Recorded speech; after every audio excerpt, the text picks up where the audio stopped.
سمت جو الگ الگ آزادی کی جو تحریکیں چل رہی تھی، الگ الگ ستیہ چل رہے تھے، جس میں شمال مغربی سرحد جو تھی وہاں پر ایک گاندھی جی کے پیروکار یعنی ان کے ماننے والے، ان کو بہت مانتے تھے، ان کا نام تھا خان عبد الغفار خان۔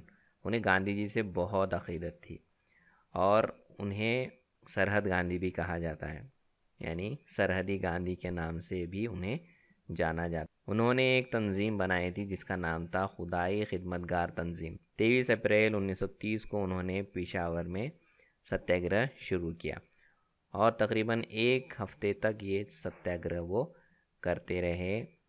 پشاور ستیہ گرہ کرنے والوں کے قبضے میں رہا۔ ایک ہفتے تک حکومت نے گڑھوال فوجی دستے کو ستیہ گرہ کرنے پر گولیاں چلانے کا حکم دیا، لیکن گڑھوال دستے کے افسر چندر سنگھ ٹھاکر نے گولی چلانے سے انکار کر دیا، جس کی وجہ سے فوجی عدالت نے انہیں سخت سزا سنائی۔ گاندھی جی کے ذریعے شروع کی گئی سول نافرمانی تحریک کی وجہ سے انگریز حکومت مشکل میں آ گئی تھی۔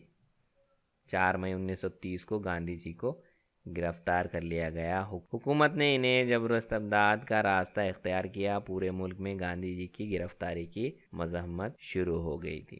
سولہ پور کا ستیہ گرہ۔ سولہ پور کے ستیہ گرہ میں مل مزدور پیش تھے، مزدور بہت آگے تھے اس میں۔ تو وہاں پر 6 مئی 1930 کو شولہ پور میں ہڑتال ہوئی اور اس سلسلے میں ایک بڑا جلوس نکالا گیا۔ اس وقت وہاں کے جو کلیکٹر تھے انہوں نے اس جلوس کے اوپر گولیاں برسائی، جس میں شنکر شیودارے سمیت کئی رضاکار ہلاک ہو گئے۔ نتیجہ یہ ہوا کہ عوام نے پولیس اسٹیشن، ریلوے اسٹیشن، عدالتوں، میونسپل عمارتوں وغیرہ پر حملے کیے۔ حکومت نے وہاں پر مارشل لاء لگا دیا، یعنی فوجی قانون لگا دیا اور اس تحریک کو کچل دیا گیا۔ اس تحریک میں جو آگے بڑھ چڑھ کر جنہوں نے حصہ لیا ان کے نام تھے ملپا دھن شیٹی، شری کرشن سارڈا، قربان حسین اور جگن ناتھ شندے۔ انگریزوں نے ان کو پکڑ لیا اور انہیں پھانسی دے دی۔ دھاراسنا ستیہ گرہ۔ گجرات کے دھاراسنا میں ہونے والے ستیہ گرہ کی قیادت سروجنی نائیڈو نے کی۔ نمک کا قانون توڑنے والے ستیہ گرہوں پر پولیس نے لاٹھیاں برسائی، مگر یہ ہوتا کہ جو ستیہ گرہ ہے وہ وہیں خاموشی سے ان لاٹھیوں کو برداشت کرتے اور اس میں جو زخمی ہو جاتے ان کو علاج کے لیے لے جایا جاتا اور اس کی جگہ دوسرا گروہ وہاں پر آ کر بیٹھ جاتا، پھر پولیس ان کے اوپر لاٹھیاں برساتی۔ تو یہ سلسلہ جاری رہتا۔ مہاراشٹر میں وڈالہ، مالوان اور شروڈا کے مقام پر نمک کا ستیہ گرہ ہوا۔ الگ الگ جگہ جو ہے ستیہ گرہ ہونے لگے، نمک کے اوپر ستیہ گرہ ہونے لگے جہاں پر ساحلی علاقے تھے، اور جہاں پر ساحلی علاقے نہیں تھے، جنگلاتی علاقے تھے، وہاں پر کیا کرنے لگے، جو آدیواسی تھے وہ جنگل کا ستیہ گرہ کرنے لگے۔ اس جگہ لوگوں نے جنگلات سے متعلق قانون توڑنے کی شروعات کی۔ مہاراشٹر میں بلاشی، سنگمنیر، کلون، چرنیر پسد وغیرہ علاقوں میں جنگل ستیہ گرہ کیا گیا، جس میں آدیواسیوں نے بڑے پیمانے پر حصہ لیا۔ یہاں پر انگریزوں نے جنگل میں لکڑی کاٹنے کے لیے منع کیا آدیواسی لوگوں کو۔ ایسے میں اس گاؤں کے تمام لوگ اپنے ہاتھوں میں کلہاڑی وغیرہ لے کر نکلے اور انہوں نے جنگل میں جا کر لکڑیاں کاٹی۔ بابو گینو کی قربانی۔ ممبئی میں بدیسی مال کے بائیکاٹ کی تحریک جاری تھی۔ ستیہ گرہ کرنے والے بدیسی مال لے جانے والے سواریوں کو روک رہے تھے۔ جو مال ٹرکوں میں جاتا تھا، جو انگریزوں کا مال تھا، وہ روکا جا رہا تھا۔ ممبئی میں ایک مل مزدور جن کا نام تھا بابو گینو سید، یہ اس تحریک میں پیش تھے اور انہوں نے جو گاڑی سامان لے کے جا رہی تھی اور وہ حفاظت میں تھی، پولیس کی حفاظت میں بدیسی مال سے بھرا ہوا ایک ٹرک بابو گینو کے سامنے آیا۔ ٹرک کو روکنے کے لیے بابو گینو راستے پر لیٹ گئے اور پولیس کی دھمکی کے باوجود اپنی جگہ سے نہیں ہلے۔ آخرکار ٹرک ان کو کچلتا ہوا گزر گیا اور بابو گینو سید نے شہادت کا جام نوش کیا۔ ان کی اس قربانی نے قومی تحریک میں جوش پیدا کر دیا۔ بچوں، کیا آپ جانتے ہیں سول نافرمانی تحریک کی خصوصیات کیا تھی؟ آئیے اس کو سمجھتے ہیں۔ اب تک کی تحریکیں شہری حدود تک محدود تھی، لیکن یہ تحریکیں ملک گیر پیمانے پر چلی، یعنی سارے ملک میں چلی۔ چھوٹے چھوٹے دیہات، گاؤں، ان تمام کے لوگوں نے اس کے اندر حصہ لیا۔ اس کی دوسری خصوصیت یہ تھی کہ اس تحریک میں عورتیں، خواتین نے بڑھ چڑھ کر حصہ لیا۔ اس میں کچھ نام اہم ہیں، جیسے کستوربا گاندھی، کملا دیوی، چٹوپادھیائے، اونتیکا بائی گوکھلے، لیلاوتی منشی، ہنسا بین مہتا نے ستیہ گرہوں کی قیادت کی۔ اس کی تیسری خصوصیت یہ ہے، یہ تحریک پوری طرح عدم تشدد طریقے سے چلائی گئی، پرامن طریقے سے چلائی گئی۔ کہیں اس کے باوجود انگریزوں نے بہت زور زبردستی کی، عوام کو نہتوں کے اوپر گولیاں چلائی، جیلوں میں ڈال دیا۔ اور اس تحریک کی خصوصیت یہ تھی کہ اس تحریک کے بعد بھارتی عوام نڈر ہو گئی۔ گول میز کانفرنس۔ سول نافرمانی تحریک کے دوران برطانوی وزیر اعظم ریمسے میک ڈونلڈ کا خیال تھا کہ بھارت سے متعلق دستوری مسائل پر غور و خوض کیا جائے۔ اس کے لیے اس نے لندن میں ایک کانفرنس کا انعقاد کیا۔ اس کانفرنس کو گول میز کانفرنس کہا جاتا ہے۔ بچوں، ہم کو یہ سمجھنا ہے کہ گول میز کیوں نام رکھا گیا ہے اس کا، کیونکہ یہ جب کانفرنس ہوتی تھی تو یہ جہاں پہ کانفرنس ہوتی تھی وہ ایک ہال میں ایک بڑا سا گول میز ہوا کرتی تھی، جیسا آپ کو تصویر میں دکھائی دے گا، اس لیے اس کا نام گول میز کانفرنس رکھا گیا۔ 1930 سے 1932 کے درمیان 3 گول میز کانفرنس ہوئی۔ سمجھتے ہیں پہلی گول میز کانفرنس۔ ریمسے میک ڈونلڈ پہلی گول میز کانفرنس کے صدر تھے، جو کہ برطانیہ کے وزیر اعظم تھے۔ اس کانفرنس میں بھارت اور برطانیہ کے مختلف نمائندے موجود تھے، جن میں بھارت کی طرف سے ڈاکٹر بابا صاحب امبیڈکر، سر تیج بہادر، بیرسٹر محمد علی جناح وغیرہ شامل تھے۔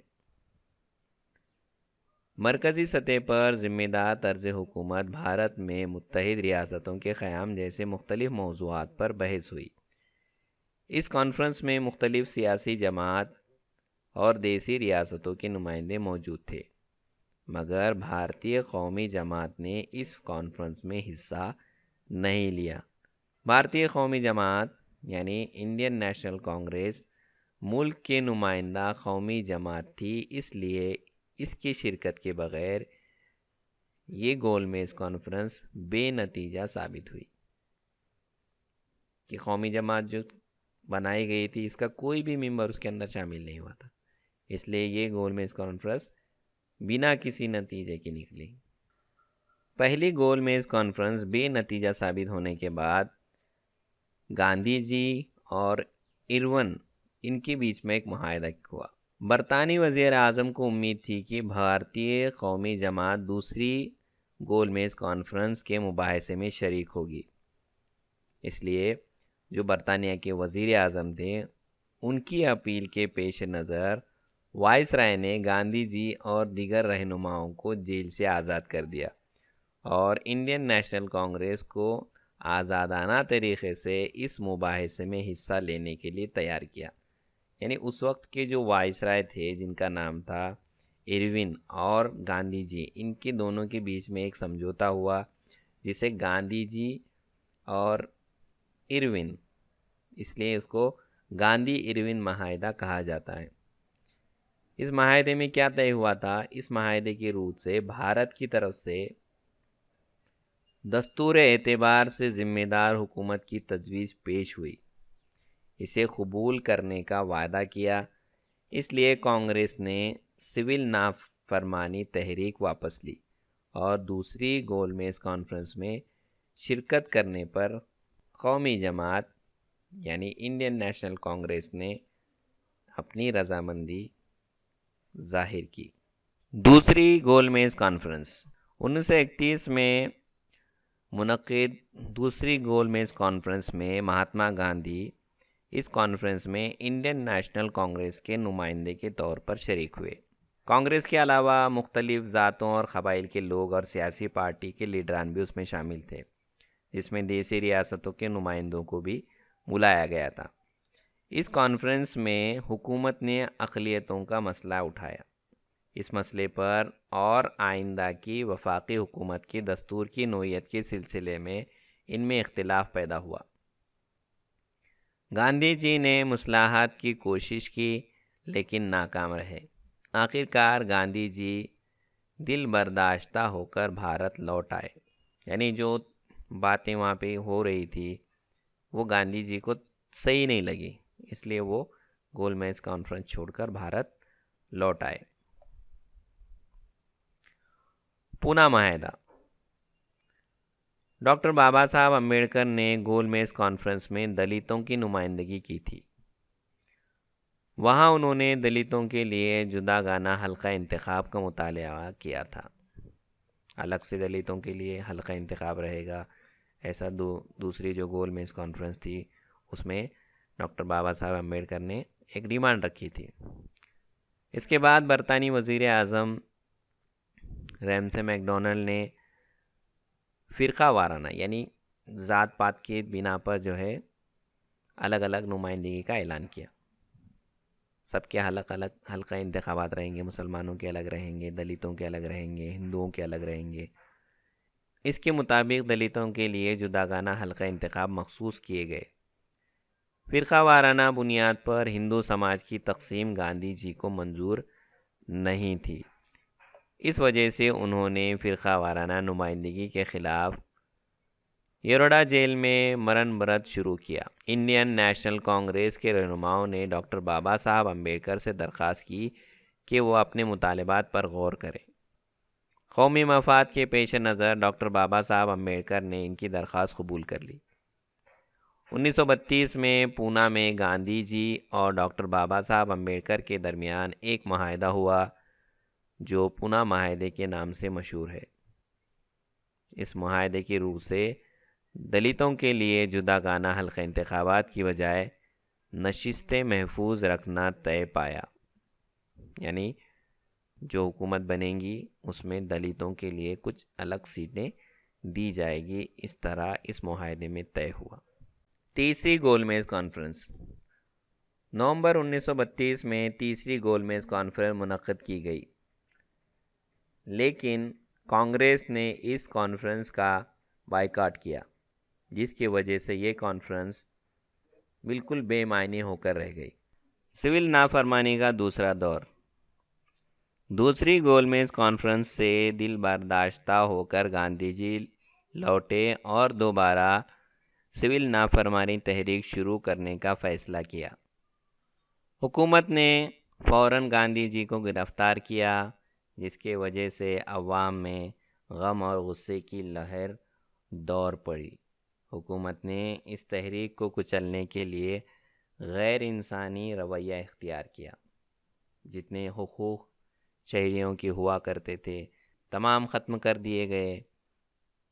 انڈین نیشنل کانگریس اور اس کی حامی پارٹیوں کو غیر قانونی قرار دیا گیا اور ان کی پونجی کو بھی ضبط کیا گیا۔ جتنے اخبارات نکلتے تھے سب کے اوپر پابندی عائد کی گئی۔ آخرکار اپریل 1934 میں گاندھی جی نے یہ تحریک واپس لے لی اور سول نافرمانی تحریک کا تاریخی دور ختم ہو گیا۔ ہاں تو بچوں دیکھیے، ہم اس ویڈیو کے ذریعے سمجھنے کی کوشش کرتے ہیں کہ کس طرح دانڈی یاترا ہوئی، نمک کا جو ستیہ گرہ ہوا، کس طرح نمک کا قانون توڑا گیا اور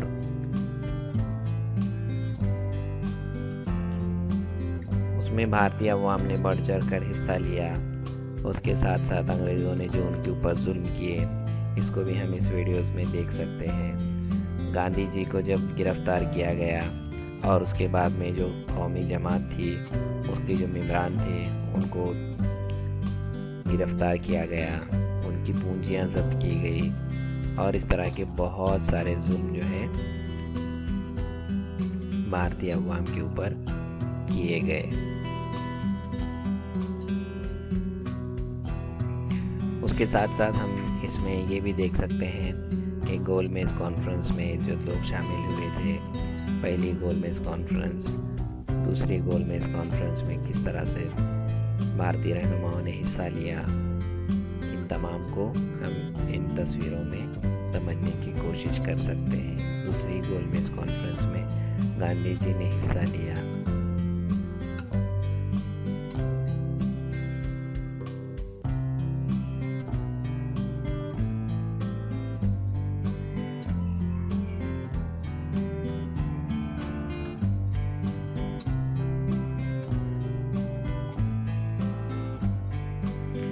اس دور کے جو لیڈران تھے ان کو ہم ان تصویروں میں دیکھ سکتے ہیں۔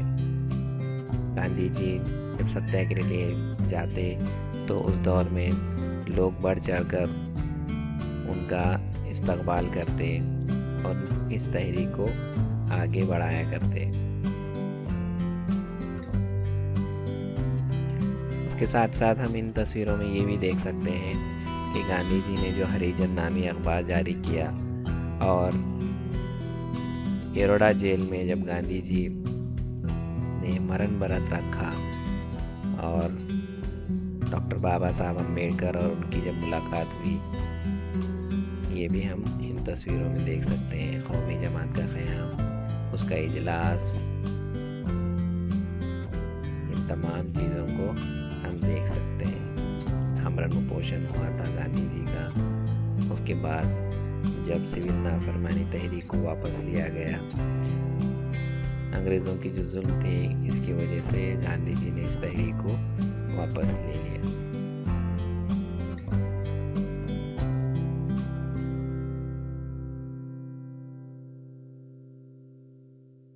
تو بچوں، آج ہم نے اس سبق میں دانڈی یاترا، پیشاور کا ستیہ گرہ، سولاپور کا ستیہ گرہ، دھاراسنا ستیہ گرہ، بابو گینو کی قربانی، گول میز کانفرنس کیا تھی، پہلی گول میز کانفرنس میں کیا ہوا، دوسری گول میز کانفرنس میں کیا ہوا، تیسری گول میز کانفرنس میں کیا ہوا، گاندھی جی اور ارون کا معاہدہ کیا تھا، پونا معاہدہ کیا تھا، اور دوبارہ سے سول نافرمانی تحریک کا آغاز کیوں کیا گیا، ان تمام کا تفصیلی مطالعہ کیا ہے۔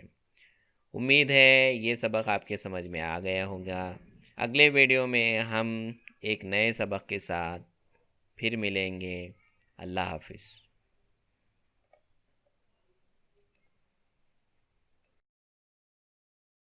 ایجوکیشن اردو اسٹینڈرڈ ایک چینل کو ضرور سبسکرائب کریں اور بیل آئیکن ضرور دبائیں تاکہ روز آنے والی ویڈیو کے نوٹیفیکیشن آپ کو ملتی رہیں۔